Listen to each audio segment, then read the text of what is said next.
Mga idol, ito na po yung update ng in-overhaul natin.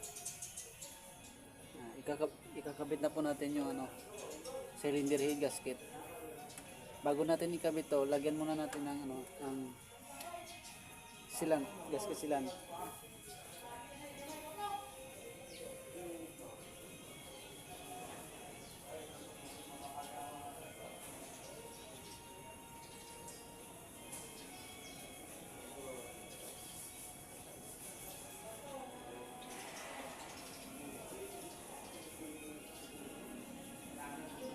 Ang dahilan kasi nito is nag-overheat, tas umuusok yung tas mausok.